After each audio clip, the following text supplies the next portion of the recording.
ನಮ್ಮ ರಾಜ್ಯ ಕಾಂಗ್ರೆಸ್ ನಾಯಕರ ಪರಿಸ್ಥಿತಿ ಹೆಂಗಾಗಿದೆ ಅಂತಂದರೆ, ರಾಹುಲ್ ಗಾಂಧಿ ಅವ್ರ ಜೊತೆಯಲ್ಲಿ ಮಾತನಾಡಲಿಕ್ಕೆ ಒಂದು 10 ಸೆಕೆಂಡ್ ಅವಕಾಶ ಸಿಕ್ಕಿದ್ರು ಸಾಕು, ತಮಗೇನಾಗಬೇಕು ಅದನ್ನು ಕೇಳ್ಕೊಂಡು ಬಿಡೋಣ ಅನ್ನೋ ರೀತಿಯ ಪರಿಸ್ಥಿತಿ.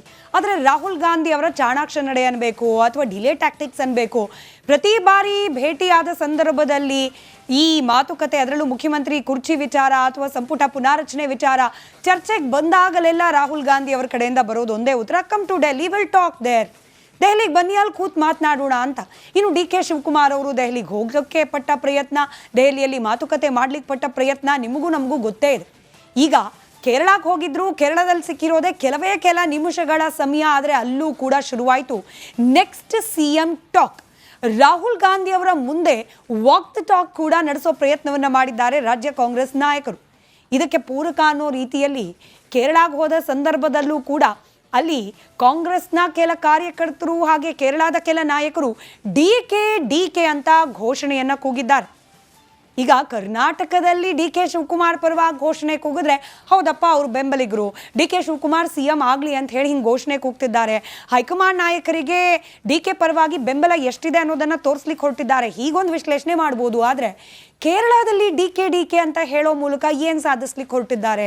ತಮ್ಮ ಕಂಠವನ್ನು ಶೋಷಣೆ ಮಾಡ್ಕೊಳ್ಳೋದನ್ನು ಹೊರತುಪಡಿಸಿದ್ರೆ ಕೇರಳದಲ್ಲಿ ಡಿ ಕೆ ಅಂತ ಕೂಗೋದ್ರಿಂದ ಯಾವುದಾದ್ರೂ ರಾಜಕೀಯ ಲಾಭ ಡಿ ಕೆ ಗೌರವ್ಗಾಗಲಿ ಅಥವಾ ಹಾಗೆ ಕೂಗ್ದವ್ರಿಗಾಗಲಿ ಇದೆಯಾ ಅನ್ನೋ ಪ್ರಶ್ನೆ ಉಳಿದು ಹೋಗುತ್ತೆ. ಇದು ಒಂದು ಕಡೆ. ಆದರೆ ಮತ್ತೊಂದು ಕಡೆಯಲ್ಲಿ ರಾಹುಲ್ ಗಾಂಧಿ ಅವರ ಜೊತೆಯಲ್ಲಿ ಭೇಟಿಗೆ ಸಿಕ್ಕಿದ್ದು ಕೆಲ ನಿಮಿಷಗಳ ಸಮಯ. ಆದರೆ ಅಲ್ಲೂ ಕೂಡ ನಡೆದು ಹೋಯಿತು ಪಟ್ಟಕ್ಕೆ ಸಂಬಂಧಪಟ್ಟ ಮಾತು.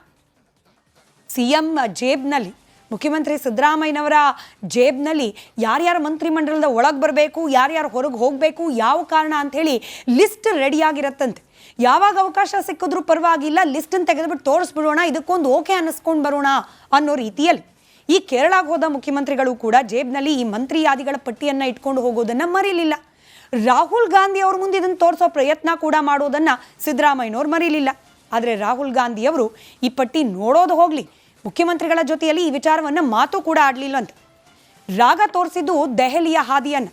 ಇದೆಲ್ಲದರ ಬಗ್ಗೆ ಮತ್ತಷ್ಟು ಡೀಟೇಲ್ಸ್ನೊಂದಿಗೆ ನಮ್ಮ ಪ್ರತಿನಿಧಿ ವೀರೇಂದ್ರ ನೇರ ಸಂಪರ್ಕದಲ್ಲಿದ್ದಾರೆ. ವೀರೇಂದ್ರ, ಡಿ ಕೆ ಅಂತ ಕೂಗಿದ್ದು ಆಯಿತು, ಮಂತ್ರಿ ಯಾದಿಗಳ ಪಟ್ಟಿ ತೋರಿಸಿದ್ದು ಆಯಿತು, ಆದರೆ ಪ್ರಯೋಜನ ಏನು ಅಂತ? ಹಿಂದೆ ಯಾವಾಗೆಲ್ಲ ಡಿ ಕೆ ಶಿವಕುಮಾರ್ ಅವರು ಡೆಲ್ಲಿಗೆ ಹೋಗಿದ್ದಾರೆ, ಸಿದ್ದರಾಮಯ್ಯನವರು ಡೆಲ್ಲಿಗೆ ಹೋಗಿದ್ದಾರೆ, ಅವಾಗೆಲ್ಲ ಏನಾಗಿತ್ತು ಅನ್ನೋದನ್ನ ನೆನ್ಪು ಮಾಡ್ಕೊಂಡ್ಬಿಟ್ರೆ ನಿಮಗೆ ಗೊತ್ತಾಗ್ಬಿಡುತ್ತೆ ಏನು ರಿಸಲ್ಟ್ ಅಂತೇಳಿ. ಏನು ಹೇಳ್ತಾರೆ, ಡಿ ಕೆ ಶಿವಕುಮಾರ್ ಡೆಲ್ಲಿಗೆ ಹೋದಾಗೆಲ್ಲ ನಾನಿಲ್ಲಿ ಗಾಳಿ ಕುಡಿಯೋಕ್ಕೆ ಬಂದಿಲ್ಲ ಅಂತಾರೆ, ಪಾಲಿಟಿಕ್ಸ್ ಮಾಡೋಕ್ಕೇ ಬಂದಿದ್ದೀನಿ ಅಂತಾರೆ. ರಿಸಲ್ಟ್ ಏನು? ಝೀರೋ. ಇವತ್ತಿನವರೆಗೂ ಏನಾದರೂ ರಿಸಲ್ಟ್ ಇದೆಯಾ? ಸಿದ್ದರಾಮಯ್ಯನವರು ಅಷ್ಟೇ. ಸಿದ್ದರಾಮಯ್ಯವ್ರಿಗೆ ಇಲ್ಲಿ ಕೇಳಿದಾಗೆಲ್ಲ ಅವ್ರು ಹೇಳೋದೇನು ಗೊತ್ತಾ, ಎಷ್ಟೋ ಬಾರಿ ನಮ್ಮ ರಿಪೋರ್ಟರ್ಸ್ ಕೇಳಿದ್ದಾರೆ, ಸರ್ ಡೆಲ್ಲಿಗೆ ಹೋಗ್ತೀರಾ ಅಂತ ಕೇಳ್ತಾರೆ. ಅವ್ರ ಉತ್ತರ ಏನು? ಕರೆದ್ರೆ, ಹೈಕಮಾಂಡ್ ಕರೆದ್ರೆ ಹೋಗ್ತೀನಿ ಅಂತಾರೆ ಅವರು. ಈಗ ಹೋಗಿದ್ದೇನಕ್ಕಂದರೆ ಕೇರಳಕ್ಕೆ ಕರೆಯಲಿ ಅಂತ ಹೋದರು, ಕೊಡಲಿ, ನಮಗೊಂದು ಅಪಾಯಿಂಟ್ಮೆಂಟ್ ಕೊಡಲಿ ಅಂತ. ಆದರೆ ರಾಹುಲ್ ಗಾಂಧಿಯವರು ಫಾರಿನ್ನಿಗೆ ಹೊರಟಿದ್ದಾರೆ. ಇವತ್ತು ರಾಯ್ಬರೇಲಿಯಲ್ಲಿದ್ದಾರೆ ಅವರು. ರಾಯ್ಬರೇಲಿ ನಂತರ ಅವರು ಫಾರಿನ್ ಟ್ರಿಪ್ ಹೋಗೋರು ಇದ್ದಾರೆ. ಇನ್ನು ಫಾರಿನಿಂದ ಬಂದ ಮೇಲೆ, ಅವರು ಕರೆದ ಮೇಲೆ, ಇವರು ಹೋದ ಮೇಲೆ, ನಾನು ಹೇಳಿದ್ನಲ್ಲ ಈ ಸ್ಕ್ರಿಪ್ಟ್ ಆರಂಭದಲ್ಲಿದೆ ಪ್ಯಾಕೇಜಲ್ಲಿ, ಕುಟ್ಟಿ ಕುಂದಾಪುರಕ್ಕೆ ಹೋದ ಕತೆ ಅಂತ, ಇವ್ರದ್ದು ಅದೇ ಕತೆ ಆಗಿರೋದು. ಪ್ರತಿ ಬಾರಿಯೂ ಅದೇ ಆಗ್ತಿರೋದು. ಈ ಬಾರಿ ಮತ್ತೊಮ್ಮೆ ಅದಾದರೂ ಆಶ್ಚರ್ಯ ಇಲ್ಲ. ಯಾಕೆ ಹೇಳಿ, ನಾವು ಬೆಳಗ್ಗೆ ರಾಜಕೀಯ ಎಳೆಯಾಗಿ ಒಂದು ಡಿಸ್ಕಸ್ ಮಾಡಿದ್ವಿ ಅದರಲ್ಲಿ, ಆ ಪ್ರೋಗ್ರಾಮಲ್ಲಿ ಏನಂತ, ರಾಜ್ಯಸಭಾ ಹಾಗೂ ವಿಧಾನ ಪರಿಷತ್ ಚುನಾವಣೆ ಬಗ್ಗೆ. ಇಲ್ಲೂ ಕೂಡ ಅದೇ ವಿಚಾರ ಮತ್ತೆ ಮುಂದೂಡಿಕೆಗೆ ಒಂದು ನೆಪವಾಗಿ ಮುಂದೆ ಬಂದರೂ ಕೂಡ ಯಾವ ಆಶ್ಚರ್ಯವೂ ಇಲ್ಲ ಸ್ಮಿತಾ. ಯಾಕಂದರೆ ಹೈಕಮಾಂಡ್ ಇಲ್ಲಿಯವರೆಗೂ ಮಾಡ್ತಿರೋದು ಅದೇ ಟ್ಯಾಕ್ಟಿಕ್, ಡಿಲೇ ಟ್ಯಾಕ್ಟಿಕ್. ಈಗ ಕೇರಳದಲ್ಲೂ ಪ್ರಯೋಗಿಸಿದ್ದು ಅದೇ ವಿಳಂಬ ನೀತಿಯನ್ನು ಮತ್ತೊಮ್ಮೆ ದೆಹಲಿಗೆ ಕರೆಸ್ಕೊಂಡು ಅದನ್ನೇ ಹೇಳಿ ಕಳಿಸಿದ್ರು. ಯಾವ ಆಶ್ಚರ್ಯ ಇಲ್ಲ, ಅದೇ ರೀತಿ ಕಾಣಿಸ್ತಾ ಇದೆ. ಇವ್ರಿಗೇನು ಖುಷಿ, ರಾಹುಲ್ ಗಾಂಧಿ ಅವ್ರ ಹತ್ರ ಹೋಗಿ ಹೇಳಿದ್ವಿ, ಅವ್ರು ಕರೆದ್ರು, ಮತ್ತು ಹೋಗ್ತೀವಿ, ಹೀಗೆ ಮನಸ್ಸಲ್ಲೇ ಮಂಡಿಗೆ ತಿನ್ಕೊಂಡೆ ಕಾಲ ಕಳೆಯುವಂತಹ ಪರಿಸ್ಥಿತಿ ಈಗ ಸಿದ್ದರಾಮಯ್ಯನವ್ರದ್ದು, ಡಿ ಕೆ ಶಿವಕುಮಾರ್ದು. ಮುಖ್ಯಮಂತ್ರಿ ಪಟ್ಟದ್ದು, ಸಚಿವ ಸಂಪುಟ ಪುನರಚನೆಯದು, ಹೀಗೇ ನಡೀತಾ ಇದೆ ಸ್ಮಿತಾ. ನಿಜವೇ. ಈಗ ಕೇರಳದಲ್ಲಿ ಎಕ್ಸಾಕ್ಟ್ಲಿ ಯಾವೆಲ್ಲ ರೀತಿ ಮಾತುಕತೆ ಮಾಡೋ ಪ್ರಯತ್ನ ಮಾಡಿದ್ರು ಯಾರ್ಯಾರು? ಅಂದರೆ ಡಿ ಕೆ ಶಿವಕುಮಾರ್ ಅವರ ಮನಸ್ಸಿನಲ್ಲಿದ್ದ ಮಾತುಗಳೇನು, ಸಿದ್ದರಾಮಯ್ಯನವರ ಮನಸ್ಸಿನಲ್ಲಿದ್ದ ಮಾತುಗಳೇನು, ಎಷ್ಟನ್ನು ಹೊರಹಾಕಲಿಕ್ಕೆ ಅವಕಾಶ ರಾಹುಲ್ ಗಾಂಧಿ ಅವರು ಕೊಟ್ಟರು, ಇದ್ರ ಬಗ್ಗೆ ಏನು ಮಾಹಿತಿ ಸಿಗ್ತಾ ಇದೆ ವೀರೇಂದ್ರ? ಭಾಳ ಏನು ಸಿಗಲಿಲ್ಲ ಸ್ಮಿತಾ. ಇನ್ಫ್ಯಾಕ್ಟ್ ನಿಜವಾಗಿ ಹೇಳ್ಬೇಕಂದ್ರೆ ಸಿದ್ದರಾಮಯ್ಯವರು ಒಂದು ಲಿಸ್ಟ್ ಕೂಡ ತಗೊಂಡು ಹೋಗಿದ್ರು ಅಂಥೇಳಿ ಇತ್ತು. ಅವ್ರು ಆಲ್ರೆಡಿ ಲಿಸ್ಟ್ ರೆಡಿ ಮಾಡ್ಕೊಂಡಿದ್ದಾರೆ, ಟೈಮಿಗೋಸ್ಕರ ಕಾಯ್ತಾ ಇದ್ದಾರೆ, ಒಂದು ವೇಳೆ ಅವಕಾಶ ಸಿಕ್ಕರೆ ಅಂಥೇಳಿ. ಡಿ ಕೆ ಶಿವಕುಮಾರ್ ಅವ್ರ ಪ್ರಿಪ್ರೇಷನ್ ಬೇರೆ ರೀತಿಯಲ್ಲೇ ಇತ್ತು. ಅವ್ರದ್ದು ತೆರೆಯ ಮುಂದಿನ ಪ್ರಿಪ್ರೇಷನ್ಗಿಂತ ತೆರೆಯ ಹಿಂದಿನ ಪ್ರಿಪ್ರೇಷನ್ಸೇ ಜಾಸ್ತಿ. ನೀವು ಅದನ್ನು ನೋಡಿದ್ರಿ, ಕೇರಳದಲ್ಲಿ ಕೇರಳ ಮುಖ್ಯಮಂತ್ರಿಯಾಗಿ ಸತೀಶನ್ ಅವರು ಪ್ರಮಾಣವಚನ ಸ್ವೀಕಾರ ಮಾಡುವ ಕಾರ್ಯಕ್ರಮದಲ್ಲಿ ಡಿ ಕೆ ಅಂಥೇಳಿ ಕೇರಳದ ಕಾಂಗ್ರೆಸ್ ಕಾರ್ಯಕರ್ತರು ಕೂಗ್ತಾರೆ ಅಂದರೆ ಹೆಂಗಿದೆ ಅವ್ರ ಪ್ರಿಪ್ರೇಷನ್ನು ಅಂತ ಲೆಕ್ಕ ಹಾಕೊಳ್ಳಿ. ಅಂದರೆ ಅವರು ಈ ರೀತಿ ಇಂಡೈರೆಕ್ಟಾಗಿ ಮೆಸೇಜ್ನ ಕನ್ವೆ ಮಾಡ್ತಿದ್ದಾರೆ. ಅವ್ರು ಹೋಗಿ ರಾಹುಲ್ ಗಾಂಧಿ ಮುಂದೆ ನಿಂತ್ಕೊಂಡು ನನ್ನ CM ಯಾವಾಗ ಮಾಡ್ತೀರಾ ಅಂತ ಕೇಳೋಕ್ಕಾಗುತ್ತಾ? ಇಲ್ಲ, ಅಪಾಯಿಂಟ್ಮೆಂಟ್ ಕೇಳ್ಬೋದಷ್ಟೇ. ಆ ಪ್ರಯತ್ನವನ್ನು ಅವ್ರು ಮಾಡಿದ್ದಾರೆ. ಸಿದ್ದರಾಮಯ್ಯನವರು ಒಂದು ಹೆಜ್ಜೆ ಮುಂದೆ ಹೋಗಿ ರೀಶಫಲ್ಗೆ ನೀವು ಹಿಂದೆಯೇ ಅನುಮತಿಯನ್ನು ಕೊಟ್ಟಿದ್ದೀರಿ ಬಿಹಾರ ಚುನಾವಣೆ ಆದ ಕೂಡಲೇ, ಅದೊಂದು ಇಂಪ್ಲಿಮೆಂಟ್ ಆಗಬೇಕು ಅನ್ನುವಂಥ ವಿಚಾರ ಪ್ರಸ್ತಾವ ಮಾಡಿದ್ದಾರೆ. ಅವರು ಅದಕ್ಕೆ ಹೇಳಿರೋದು, ರಾಹುಲ್ ಗಾಂಧಿಯವರು ಅವರಿಗೂ ಕೊಟ್ಟಿದ್ದು ಅದೇ ಉತ್ತರ, ಬನ್ನಿ ದಿಲ್ಲಿಗೆ 25ನೇ ತಾರೀಕು ನಂತರ ನಾನು ಕರಿತೀನಿ ಅನ್ನುವಂಥ ಮಾತನ್ನು ಹೇಳಿದ್ದಾರೆ. ಅಂದರೆ ಇವರೆಲ್ಲರ ಪ್ರಯತ್ನ ನಿರಂತರವಾಗಿ ಜಾರಿಯಲ್ಲಿದೆ, ಅವರ ವಿಳಂಬ ನೀತಿಯೂ ನಿರಂತರವಾಗಿ ಜಾರಿಯಲ್ಲಿದೆ ಅಂದಿದ್ದು ಅದೇ ಕಾರಣಕ್ಕಾಗಿ. ಬಹುಶಃ 25ನೇ ತಾರೀಕಿನ ಹೊತ್ತಿಗೆ ಒಂದು ಕ್ಲಾರಿಟಿ ಸಿಗ್ಬೋದು ಅನ್ನುವಂಥ ಅಂದಾಜಿದೆ ಸ್ಮಿತಾ. ರಾಹುಲ್ ಗಾಂಧಿಯವರು ವಿದೇಶದಿಂದ ಹಿಂದಿರುಗಿದ ನಂತರವಷ್ಟೇ ಅದರ ಕ್ಲಾರಿಟಿ ಕಣ್ಣು ಮುಂದೆ ಬರಲಿಕ್ಕೆ ಸಾಧ್ಯ ಅನ್ನುವಂಥದ್ದು. ಕ್ವಿಕ್ಲಿ ವೀರೇಂದ್ರ, ಈ ಡಿ ಕೆ ಅಂತ ಕೂಗಿದವರು ಯಾರು, ಯಾಕೆ, ಇದರಿಂದ ಪರಿಣಾಮ ಅಂತ ಹೇಳಿ ಏನಾದರೂ ಎಕ್ಸ್ಪೆಕ್ಟ್ ಮಾಡಿದ್ರ ಡಿ ಕೆ ಶಿವಕುಮಾರ್ ಅವರು? ಪರಿಣಾಮ ದೊಡ್ಡ ಪರಿಣಾಮ ಅಂತಲ್ಲ. ಯಾರು ಏನು ಅಂದರೆ ಅವ್ರ ಹಿಂದೆ ಇರುವಂಥ ಅವರ ರೈಟು ಲೆಫ್ಟು ಅಂತ ಹೇಳ್ಬೋದಷ್ಟೇ. ನಿಮಗೆ ಗೊತ್ತಾಗುತ್ತೆ ಅದೇನು ಅಂತೇಳಿ. ಯಾಕಂದರೆ ನಮಗಿಂತಲೂ ವೀಕ್ಷಕರು ಬಹಳ ಬುದ್ಧಿವಂತರು, ಅವ್ರು ಅರ್ಥ ಮಾಡ್ಕೊಂಡ್ಬಿಡ್ತಾರೆ ಇವ್ರು ಯಾರ ಬಗ್ಗೆ ಹೇಳ್ತಿದ್ದಾರೆ ಅಂಥೇಳಿ. ಆ ಲೆಫ್ಟು ರೈಟ್ಗಳಲ್ಲಿ ಹೋಗಿ ಏನು ಮಾಡಬೇಕು ಆ ಪ್ರಿಪ್ರೇಷನ್ ಮಾಡಿದ್ರು. ಯಾಕಂದರೆ ಡಿ ಕೆ ಶಿವಕುಮಾರ್ ಅವರು ಯಾವಾಗಲೂ ಕೂಡ ಯುವ ನಾಯಕರನ್ನು ಅತಿ ಹೆಚ್ಚು ಪೋಷಿಸ್ತಾರೆ, ಬೆಳೆಸ್ತಾರೆ ಅನ್ನುವಂಥ ಖ್ಯಾತಿ ಇದೆಯಲ್ಲ, ಅವರೆಲ್ಲ ಏನು ಮಾಡಬೇಕು ಆ ಕೆಲಸವನ್ನು ಮಾಡಿದರು ಅನ್ನುವಂಥದ್ದು. ಇದರ ಪರಿಣಾಮ ಫಲಿತಾಂಶ ಮೇಲ್ನೋಟಕ್ಕೆ ಒಂದು ಇಂಪ್ರೆಷನ್ ಅದಾಗಿದೆ. ಇನ್ನು ದೆಹಲಿಗೆ ಹೋದಾಗ ಯಾವಾಗ ಈಗ ಟೇಬಲಲ್ಲಿ ಕೂತಾಗ ಮಾತುಕತೆಗೆ ಅದು ಬೇರೆದೇ ಹಾದಿಯನ್ನು ತೆಗೆದುಕೊಳ್ಳುತ್ತೆ ಸ್ಮಿತಾ. ನಾವು ಅಂದ್ಕೊಂಡಂಗೆ ಇರಲ್ಲ, ಅಲ್ಲಿ ಚರ್ಚೆ ಕೂತಾಗ ಮುಂದಿನ ಚಿತ್ರಣ ಸಿಗುತ್ತೆ ಅನ್ನುವಂಥದ್ದು ಸ್ಮಿತಾ. ರೈಟ್, ಧನ್ಯವಾದ. ನಮ್ಮ ರಾಜ್ಯ ಕಾಂಗ್ರೆಸ್ ನಾಯಕರ ಪರಿಸ್ಥಿತಿ ಹೆಂಗಾಗಿದೆ ಅಂತಂದರೆ, ರಾಹುಲ್ ಗಾಂಧಿ ಅವ್ರ ಜೊತೆಯಲ್ಲಿ ಮಾತನಾಡಲಿಕ್ಕೆ ಒಂದು 10 ಸೆಕೆಂಡ್ ಅವಕಾಶ ಸಿಕ್ಕಿದ್ರೂ ಸಾಕು, ತಮ್ಗೇನಾಗಬೇಕು ಅದನ್ನು ಕೇಳ್ಕೊಂಡು ಬಿಡೋಣ ಅನ್ನೋ ರೀತಿಯ ಪರಿಸ್ಥಿತಿ. ಆದರೆ ರಾಹುಲ್ ಗಾಂಧಿ ಅವರ ಚಾಣಾಕ್ಷ ನಡೆ ಅನ್ಬೇಕು ಅಥವಾ ಡಿಲೇ ಟ್ಯಾಕ್ಟಿಕ್ಸ್ ಅನ್ಬೇಕು, ಪ್ರತಿ ಬಾರಿ ಭೇಟಿಯಾದ ಸಂದರ್ಭದಲ್ಲಿ ಈ ಮಾತುಕತೆ, ಅದರಲ್ಲೂ ಮುಖ್ಯಮಂತ್ರಿ ಕುರ್ಚಿ ವಿಚಾರ ಅಥವಾ ಸಂಪುಟ ಪುನಾರಚನೆ ವಿಚಾರ ಚರ್ಚೆಗೆ ಬಂದಾಗಲೆಲ್ಲ ರಾಹುಲ್ ಗಾಂಧಿ ಅವರ ಕಡೆಯಿಂದ ಬರೋದು ಒಂದೇ ಉತ್ತರ, come to Delhi, will talk there. ದೆಹಲಿಗೆ ಬನ್ನಿ, ಅಲ್ಲಿ ಕೂತ್ ಮಾತನಾಡೋಣ ಅಂತ. ಇನ್ನು ಡಿ ಕೆ ಶಿವಕುಮಾರ್ ಅವರು ದೆಹಲಿಗೆ ಹೋಗೋಕ್ಕೆ ಪಟ್ಟ ಪ್ರಯತ್ನ, ದೆಹಲಿಯಲ್ಲಿ ಮಾತುಕತೆ ಮಾಡ್ಲಿಕ್ಕೆ ಪಟ್ಟ ಪ್ರಯತ್ನ ನಿಮಗೂ ನಮಗೂ ಗೊತ್ತೇ ಇದೆ. ಈಗ ಕೇರಳಕ್ಕೆ ಹೋಗಿದ್ರು, ಕೇರಳದಲ್ಲಿ ಸಿಕ್ಕಿರೋದೇ ಕೆಲ ನಿಮಿಷಗಳ ಸಮಯ, ಆದರೆ ಅಲ್ಲೂ ಕೂಡ ಶುರುವಾಯಿತು next CM talk. Rahul Gandhi ಅವರ ಮುಂದೆ ವಾಕ್ ದ ಟಾಕ್ ಕೂಡ ನಡೆಸೋ ಪ್ರಯತ್ನವನ್ನು ಮಾಡಿದ್ದಾರೆ ರಾಜ್ಯ ಕಾಂಗ್ರೆಸ್ ನಾಯಕರು. ಇದಕ್ಕೆ ಪೂರಕ ಅನ್ನೋ ರೀತಿಯಲ್ಲಿ ಕೇರಳಕ್ಕೆ ಹೋದ ಸಂದರ್ಭದಲ್ಲೂ ಕೂಡ ಅಲ್ಲಿ ಕಾಂಗ್ರೆಸ್ನ ಕೆಲ ಕಾರ್ಯಕರ್ತರು ಹಾಗೆ ಕೇರಳದ ಕೆಲ ನಾಯಕರು ಡಿ ಕೆ ಅಂತ ಘೋಷಣೆಯನ್ನು ಕೂಗಿದ್ದಾರೆ.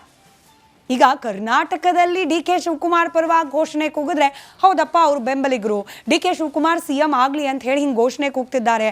ಹೈಕಮಾಂಡ್ ನಾಯಕರಿಗೆ ಡಿ ಕೆ ಪರವಾಗಿ ಬೆಂಬಲ ಎಷ್ಟಿದೆ ಅನ್ನೋದನ್ನು ತೋರಿಸ್ಲಿಕ್ಕೆ ಹೊರಟಿದ್ದಾರೆ, ಹೀಗೊಂದು ವಿಶ್ಲೇಷಣೆ ಮಾಡ್ಬೋದು. ಆದರೆ ಕೇರಳದಲ್ಲಿ ಡಿ ಕೆ ಅಂತ ಹೇಳೋ ಮೂಲಕ ಏನು ಸಾಧಿಸ್ಲಿಕ್ಕೆ ಹೊರಟಿದ್ದಾರೆ?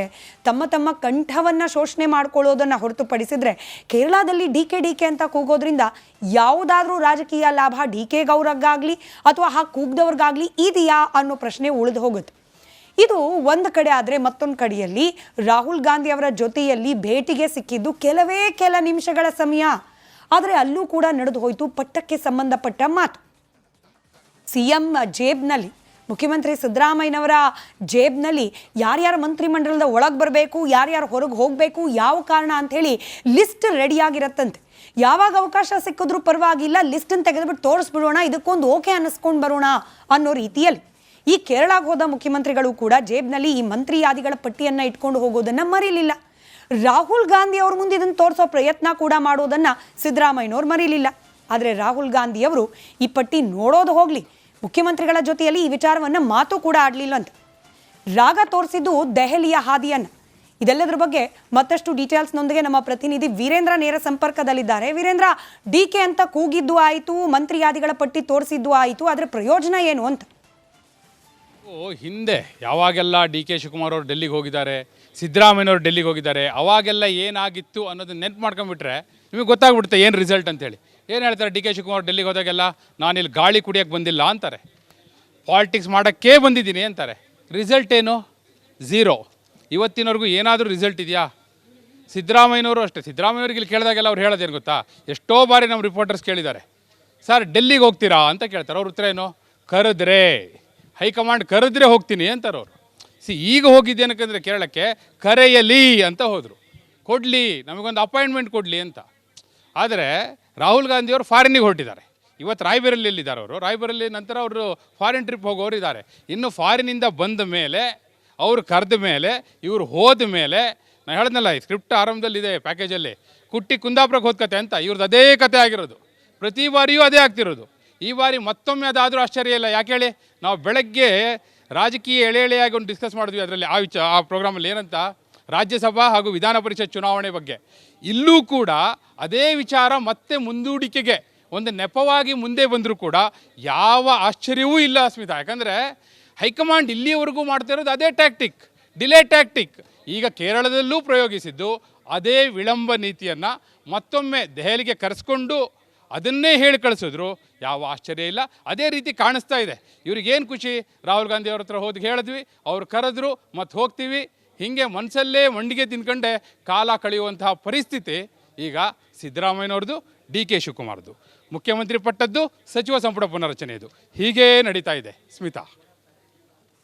ನಿಜವೇ. ಈಗ ಕೇರಳದಲ್ಲಿ ಎಕ್ಸಾಕ್ಟ್ಲಿ ಯಾವೆಲ್ಲ ರೀತಿ ಮಾತುಕತೆ ಮಾಡೋ ಪ್ರಯತ್ನ ಮಾಡಿದ್ರು, ಯಾರ್ಯಾರು ಅಂದರೆ ಡಿ ಕೆ ಶಿವಕುಮಾರ್ ಅವರ ಮನಸ್ಸಿನಲ್ಲಿದ್ದ ಮಾತುಗಳೇನು, ಸಿದ್ದರಾಮಯ್ಯನವರ ಮನಸ್ಸಿನಲ್ಲಿದ್ದ ಮಾತುಗಳೇನು, ಎಷ್ಟನ್ನ ಹೊರಹಾಕಲಿಕ್ಕೆ ಅವಕಾಶ ರಾಹುಲ್ ಗಾಂಧಿ ಅವರು ಕೊಟ್ಟರು, ಇದ್ರ ಬಗ್ಗೆ ಏನು ಮಾಹಿತಿ ಸಿಗ್ತಾ ಇದೆ ವೀರೇಂದ್ರ? ಭಾಳ ಏನು ಸಿಗಲಿಲ್ಲ ಸ್ಮಿತಾ. ಇನ್ಫ್ಯಾಕ್ಟ್ ನಿಜವಾಗಿ ಹೇಳ್ಬೇಕಂದ್ರೆ ಸಿದ್ದರಾಮಯ್ಯವರು ಒಂದು ಲಿಸ್ಟ್ ಕೂಡ ತಗೊಂಡು ಹೋಗಿದ್ರು ಅಂಥೇಳಿ ಇತ್ತು. ಅವ್ರು ಆಲ್ರೆಡಿ ಲಿಸ್ಟ್ ರೆಡಿ ಮಾಡ್ಕೊಂಡಿದ್ದಾರೆ, ಟೈಮಿಗೋಸ್ಕರ ಕಾಯ್ತಾ ಇದ್ದಾರೆ, ಒಂದು ವೇಳೆ ಅವಕಾಶ ಸಿಕ್ಕರೆ ಅಂಥೇಳಿ. ಡಿ ಕೆ ಶಿವಕುಮಾರ್ ಅವ್ರ ಪ್ರಿಪ್ರೇಷನ್ ಬೇರೆ ರೀತಿಯಲ್ಲೇ ಇತ್ತು. ಅವ್ರದ್ದು ತೆರೆಯ ಮುಂದಿನ ಪ್ರಿಪ್ರೇಷನ್ಗಿಂತ ತೆರೆಯ ಹಿಂದಿನ ಪ್ರಿಪ್ರೇಷನ್ಸೇ ಜಾಸ್ತಿ. ನೀವು ಅದನ್ನು ನೋಡಿದ್ರಿ. ಕೇರಳದಲ್ಲಿ ಕೇರಳ ಮುಖ್ಯಮಂತ್ರಿಯಾಗಿ ಸತೀಶನ್ ಅವರು ಪ್ರಮಾಣ ವಚನ ಸ್ವೀಕಾರ ಮಾಡುವ ಕಾರ್ಯಕ್ರಮದಲ್ಲಿ ಡಿ ಕೆ ಅಂಥೇಳಿ ಕೇರಳದ ಕಾಂಗ್ರೆಸ್ ಕಾರ್ಯಕರ್ತರು ಕೂಗ್ತಾರೆ ಅಂದರೆ ಹೆಂಗಿದೆ ಅವ್ರ ಪ್ರಿಪ್ರೇಷನ್ನು ಅಂತ ಲೆಕ್ಕ ಹಾಕೊಳ್ಳಿ. ಅಂದರೆ ಅವರು ಈ ರೀತಿ ಇಂಡೈರೆಕ್ಟಾಗಿ ಮೆಸೇಜ್ನ ಕನ್ವೆ ಮಾಡ್ತಿದ್ದಾರೆ. ಅವ್ರು ಹೋಗಿ ರಾಹುಲ್ ಗಾಂಧಿ ಮುಂದೆ ನಿಂತ್ಕೊಂಡು ನನ್ನ ಸಿ ಎಮ್ ಯಾವಾಗ ಮಾಡ್ತೀರಾ ಅಂತ ಕೇಳೋಕ್ಕಾಗುತ್ತಾ? ಇಲ್ಲ, ಅಪಾಯಿಂಟ್ಮೆಂಟ್ ಕೇಳ್ಬೋದು ಅಷ್ಟೇ. ಆ ಪ್ರಯತ್ನವನ್ನು ಅವ್ರು ಮಾಡಿದ್ದಾರೆ. ಸಿದ್ದರಾಮಯ್ಯನವರು ಒಂದು ಹೆಜ್ಜೆ ಮುಂದೆ ಹೋಗಿ ರೀಶಫಲ್ಗೆ ನೀವು ಹಿಂದೆಯೇ ಅನುಮತಿಯನ್ನು ಕೊಟ್ಟಿದ್ದೀರಿ, ಬಿಹಾರ ಚುನಾವಣೆ ಆದ ಕೂಡಲೇ ಅದೊಂದು ಇಂಪ್ಲಿಮೆಂಟ್ ಆಗಬೇಕು ಅನ್ನುವಂಥ ವಿಚಾರ ಪ್ರಸ್ತಾವ ಮಾಡಿದ್ದಾರೆ. ಅವರು ಅದಕ್ಕೆ ಹೇಳಿರೋದು, ರಾಹುಲ್ ಗಾಂಧಿಯವರು ಅವರಿಗೂ ಕೊಟ್ಟಿದ್ದು ಅದೇ ಉತ್ತರ, ಬನ್ನಿ ದಿಲ್ಲಿಗೆ 25ನೇ ತಾರೀಕು ನಂತರ ನಾನು ಕರಿತೀನಿ ಅನ್ನುವಂಥ ಮಾತನ್ನು ಹೇಳಿದ್ದಾರೆ. ಅಂದರೆ ಇವರೆಲ್ಲರ ಪ್ರಯತ್ನ ನಿರಂತರವಾಗಿ ಜಾರಿಯಲ್ಲಿದೆ, ಅವರ ವಿಳಂಬ ನೀತಿಯೂ ನಿರಂತರವಾಗಿ ಜಾರಿಯಲ್ಲಿದೆ ಅಂದಿದ್ದು ಅದೇ ಕಾರಣಕ್ಕಾಗಿ. ಬಹುಶಃ 25ನೇ ತಾರೀಕಿನ ಹೊತ್ತಿಗೆ ಒಂದು ಕ್ಲಾರಿಟಿ ಸಿಗ್ಬೋದು ಅನ್ನುವಂಥ ಅಂದಾಜಿದೆ ಸ್ಮಿತಾ. ರಾಹುಲ್ ಗಾಂಧಿಯವರು ವಿದೇಶದಿಂದ ಹಿಂದಿರುಗಿದ ನಂತರವಷ್ಟೇ ಅದರ ಕ್ಲಾರಿಟಿ ಕಣ್ಣು ಮುಂದೆ ಬರಲಿಕ್ಕೆ ಸಾಧ್ಯ ಅನ್ನುವಂಥದ್ದು. ಕ್ವಿಕ್ಲಿ ವೀರೇಂದ್ರ, ಈ ಡಿ ಕೆ ಅಂತ ಕೂಗಿದವರು ಯಾರು, ಯಾಕೆ, ಇದರಿಂದ ಪರಿಣಾಮ ಅಂತ ಹೇಳಿ ಏನಾದರೂ ಎಕ್ಸ್ಪೆಕ್ಟ್ ಮಾಡಿದ್ರ ಡಿ ಕೆ ಶಿವಕುಮಾರ್ ಅವರು? ಪರಿಣಾಮ ದೊಡ್ಡ ಪರಿಣಾಮ ಅಂತಲ್ಲ. ಯಾರು ಏನು ಅಂದರೆ ಅವ್ರ ಹಿಂದೆ ಇರುವಂಥ ಅವರ ರೈಟು ಲೆಫ್ಟು ಅಂತ ಹೇಳ್ಬೋದು ಅಷ್ಟೇ. ನಿಮಗೆ ಗೊತ್ತಾಗುತ್ತೆ ಅದೇನು ಅಂತೇಳಿ. ಯಾಕಂದರೆ ನಮಗಿಂತಲೂ ವೀಕ್ಷಕರು ಬಹಳ ಬುದ್ಧಿವಂತರು, ಅವ್ರು ಅರ್ಥ ಮಾಡ್ಕೊಂಡ್ಬಿಡ್ತಾರೆ ಇವ್ರು ಯಾರ ಬಗ್ಗೆ ಹೇಳ್ತಿದ್ದಾರೆ ಅಂಥೇಳಿ. ಆ ಲೆಫ್ಟು ರೈಟ್ಗಳಲ್ಲಿ ಹೋಗಿ ಏನು ಮಾಡಬೇಕು ಆ ಪ್ರಿಪ್ರೇಷನ್ ಮಾಡಿದ್ರು. ಯಾಕಂದರೆ ಡಿ ಕೆ ಶಿವಕುಮಾರ್ ಅವರು ಯಾವಾಗಲೂ ಕೂಡ ಯುವ ನಾಯಕರನ್ನು ಅತಿ ಹೆಚ್ಚು ಪೋಷಿಸ್ತಾರೆ, ಬೆಳೆಸ್ತಾರೆ ಅನ್ನುವಂಥ ಖ್ಯಾತಿ ಇದೆಯಲ್ಲ, ಅವರೆಲ್ಲ ಏನು ಮಾಡಬೇಕು ಆ ಕೆಲಸವನ್ನು ಮಾಡಿದರು ಅನ್ನುವಂಥದ್ದು. ಇದರ ಪರಿಣಾಮ, ಫಲಿತಾಂಶ ಮೇಲ್ನೋಟಕ್ಕೆ ಒಂದು ಇಂಪ್ರೆಷನ್ ಅದಾಗಿದೆ. ಇನ್ನು ದೆಹಲಿಗೆ ಹೋದಾಗ ಯಾವಾಗ ಈಗ ಟೇಬಲಲ್ಲಿ ಕೂತಾಗ ಮಾತುಕತೆಗೆ ಅದು ಬೇರೆದೇ ಹಾದಿಯನ್ನು ತೆಗೆದುಕೊಳ್ಳುತ್ತೆ ಸ್ಮಿತಾ. ನಾವು ಅಂದ್ಕೊಂಡಂಗೆ ಇರಲ್ಲ, ಅಲ್ಲಿ ಚರ್ಚೆ ಕೂತಾಗ ಮುಂದಿನ ಚಿತ್ರಣ ಸಿಗುತ್ತೆ ಅನ್ನುವಂಥದ್ದು ಸ್ಮಿತಾ. ರೈಟ್.